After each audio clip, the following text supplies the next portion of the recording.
তুমি কি জানো জাহান্নামের মধ্যে কারা প্রথম যাবে? তুমি জানো? তুমি জানো প্রথম জাহান্নামে কে যাবে?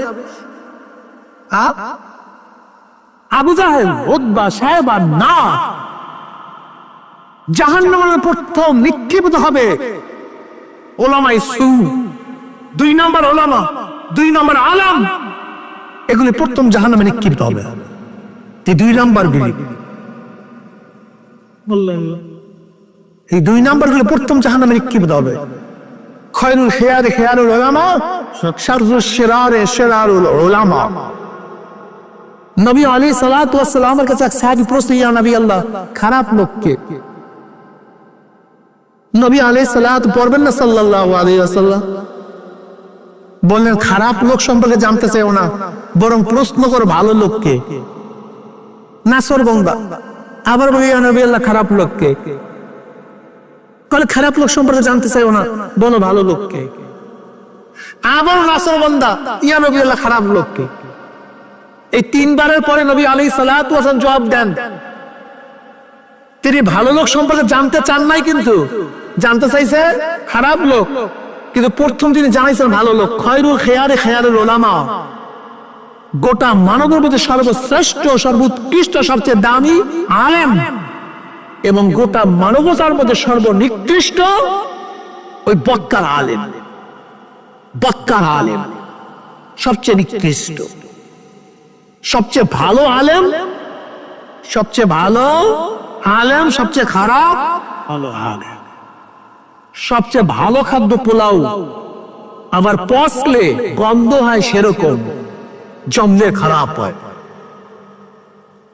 আব্দুল বিন হুযায়ফা রাদিয়াল্লাহু আনহু প্রস্তাব দিয়েছে কে? হেরাক্কাল, রোমের প্রেসিডেন্ট। রোম বুঝেন? আজকে বর্তমান গোটা দুনিয়ার মধ্যে 2টা বড় শক্তি, আমেরিকা, রাশিয়া, চীন হয়ে উঠতেছে। আর ওই সময় গোটা দুনিয়ার মধ্যে পরাশক্তি 2টা, রোম, পারস্য। আর পারস্যকে পরাজিত করে একমাত্র সুপার পাওয়ার রোম।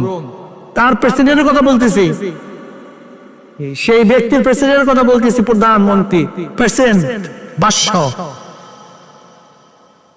বলে, আব্দুল্লাহ, আমি তোমাকে আমার রাষ্ট্রের অর্ধেক দিয়ে দেব, শুধু নমিনেশন না, শুধু এমপির মন্ত্রিত্ব না, বরং রাষ্ট্রের অর্ধেক আমি তোমাকে মালিক বানায় দেব। এই অর্ধেক রাষ্ট্রের মালিক তুমি, শুধু একটু শর্ত। কি শর্ত জানাও? ঈমানটা থাকতে হবে। এবার আব্দুল্লাহ ইবনে হুযায়ফাকে বলতেছে হেরাক্কাল, আরেকটু শোনো, আমার মাত্র একটা মেয়ে, বিশ্ব সুন্দরী, বাদশার মেয়ে, সুন্দরী, সুশ্রী, আকর্ষণীয় রমণী। আমি মারা যাওয়ার পরে সেই বাদশাহী পাবে, আর আমার মেয়েকে তোমার সাথে বিবাহ দিয়ে দেবে। আমার মেয়েকে তোমার সাথে বিবাহ দিয়ে দেবে, তার মানে হলো আমি মারা যাওয়ার পরে গোটা রোমের বাদশা তুমি। সুন্দরী মেয়েও আছে, ক্ষমতাও আছে, অর্থের কোনো অভাব নেই, শুধু শর্ত কি? ঈমান। কথা কয় না কেন? আপনি আমি কি করতাম? আরে সব জান্নাতে চলে গেছে, সব জান্নাতে যাও। জান্নাত তোমার বাবার জান্নাত আছে, ওখানে সেখানে যাও। তোমার দাদার জান্নাত আছে, তোমার দলের জান্নাত আছে। আর ওই হারামখোর মৌলবীকে জান্নাত আছে, সেই জান্নাতে যাও। মাওলার জান্নাত খুব কঠিন, মাওলার জান্নাত খুবই অনেক কঠিন, আবার অনেক সহজ।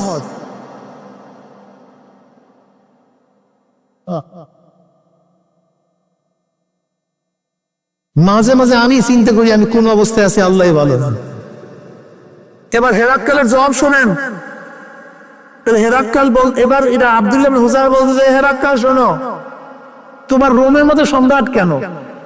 তোমার একটা সুন্দরী, সুশ্রী একটা মেয়ে কেন? তোমার সামান্য টাকা পয়সা কেন? যদি গোটা দুনিয়ার মালিক বানায় দেওয়া হয়, তোমার মেয়ের মতো শত হাজারো মেয়ে যদি আমার গোলাম বান্দি বানায় দেওয়া হয়, গোটা দুনিয়ার মালিক আমাকে বানায় দেওয়া হয়, সব কিছু লাঠি মারবে, কিন্তু ঈমান ছাড়বে না। এর নাম ইমান। আর তোমার আমার 2 টাকা দিলে কাফা কাপে। একজন আব্বাজান রহমতুল্লাহ আলাই চমৎকার উদাহরণ দিতেন, চমৎকার। তিনি বলতেন কাউর ইমানের দাম 100 টাকা, কাউর ইমানের দাম 1000 টাকা, কাউর ইমান 1 লক্ষ, কাউর ইমান 1 কোটি। আর আল্লাহর বান্দাদের মধ্যে এমন কিছু ইমানদার আছে গোটা দুনিয়া দিয়া দিল তাদের ইমান ক্রয় করা যায় না। পরীক্ষা কিভাবে করবেন? রাস্তা হাঁটতেছেন, দেখেন 100 টাকার নোট, কার টাকা কার টাকা কার টাকা। কিন্তু যখনই 1000 টাকা পাইছেন আর সহ্য করতে পারেন না, পকেটে ঢুকে হলে কয় টাকা বিক্রি করছেন? 1000 টাকা দেখছেন, এই কার টাকা। যখন 1 লাখ টাকা পাইছেন তখন আর সহ্য করতে পারেন না, কয় টাকা বিক্রি করছেন? 1 লক্ষ টাকা সহ্য করছেন, যখন 1 কোটি টাকা পাইছেন বেঁচে রহে। হাজারো ইমানওয়ালা আছে, ইমান বিক্রি করে দেয়। আর কিছু রিক্সাওয়ালা, ঠেলাওয়ালা, আল্লাহর বান্দা, কিছু আলেম ওলামা এমনও আছে গোটা দুনিয়ার বাদশাহী দিয়া দিল, লাথি মারবে, ইমান ছাড়বে না, ইমান ছাড়বে। আব্দুল হুযায়ফা রাদিয়াল্লাহু আনহু জবাব শুনিয়া হেরাক্কেল বলছে লোভে কাজ হবে না, এবার ভীতি, জেলের মধ্যে আটকায়া দাও, আটকায়া দাও জেলের মধ্যে। দল বল সবাইকে জেলে আটকায় দেয়। হেরাক্কেল বলছে খবরদার ডাক্তার, খানা দিবা না, যতক্ষণ পর্যন্ত আমি না বলবো খানা দিবা না। আর ডাক্তার ওই সময় খানা দিবা যখন মনে করবা খানা না দিলে মারা যাবে। আর কি খানা দিবা আমাকে জিজ্ঞাসা করবা, আমি যেটা বলবো সেইটাই দেওয়া হবে, অন্য খানা হবে না। জেলের মধ্যে আটকা, খানা নাই, পানি নাই, অবস্থা কে আসেন। এবার ডাক্তার বলছে হেরাক্কেলের কাছে যে সম্রাট এখন যদি খানার পানি না দেওয়া হয় মারা যাবে। বলে যাও। হেরাক্কেল আবার শুনলো, আলেমরা শুনলো। আর রাকে শুয়ে শুয়ে চিন্তা করবা ইমানের অবস্থাটা। এবার সম্রাট বলতেছে খাদ্যের পরিবর্তে শুয়ারের গোশ আর পানির পরিবর্তে শরাব নিয়ে যাও, মদ নিয়ে যাও। আজকে মুসলমানের সন্তানরা মদ পান করে, মুসলমানের সন্তানের গাঁজা সেবন করে। আফসোস, অনেকদিন পরে খানা, কোন রকমের দুর্বল মানুষ উঠছে, সামনে খানা খাবে।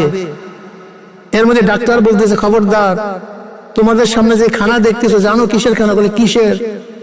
করে গোশ, মানে শুয়ারের গোশ, আর এই পানির মধ্যে মদ, এর বাইরে কোনো খানা নেই। তুমি আমি ফতুয়া কয়বার ঘুরাইতাম কত? আহওয়ানুল বালিয়াত তাইন, আয-যুররাতু তুবিউল মাহযুরাত, শরীর ইমান বাঁচাইশের স্বাস্থ্য ভালো রাখা, মানে বাঁচার জন্য ওই পরিমাণে খাওয়া যায়। এই যে ঘুরানো ঘুরানো এদিক ওই দিকে, এই পেছানো শুরু করতাম, ঠিক না? কিন্তু তারা কি ফতুয়া জানতেন না? এমনি অসুস্থ মানুষ কয়েকদিন খায় না, কোন রকম মাজাটা একটু সোজা করিয়া ওই পানি এবং গোশে ওই এমন লাথি মারছে, লাথির সঙ্গে যেয়ে পড়ছে সব বাতিল। বেয়াকুমের গোষ্ঠী আমার মৃত্যুর সময় ইমানের পরীক্ষা নেওয়ার জন্য আসছে। মুসলমান মারা যাইতে পারে কিন্তু হলকুমের মধ্যে হারাম ঢোকে না। মারা যাইতে পারে, হলকুমের মধ্যে হারাম ঢোকে না। আর তোমরা নিজেরা ইচ্ছা করে হারাম ঢুকাও। মনে করছো জান্নাত নাই, জাহান্নাম নাই, কিয়ামত নাই, হিসাব নাই, নিকাশ নাই। অপেক্ষা করো, আমহিলহুম রুয়াইদা, আল্লাহ ঢিল দিয়েছেন না, অপেক্ষা করো, আসতেছে সময়। এবার হেরাক্কেল বলতেছে না, কাজ হবে না, তৈল গরম করো, তৈল গরম করো, বহুত বড় ড্যাগ, এই ড্যাগের মধ্যে তৈল টকবক টকবক টকবক করতেছে। আব্দুল ইবনে হুযায়ফা রাদিয়াল্লাহু আনহু সবাই বানাও।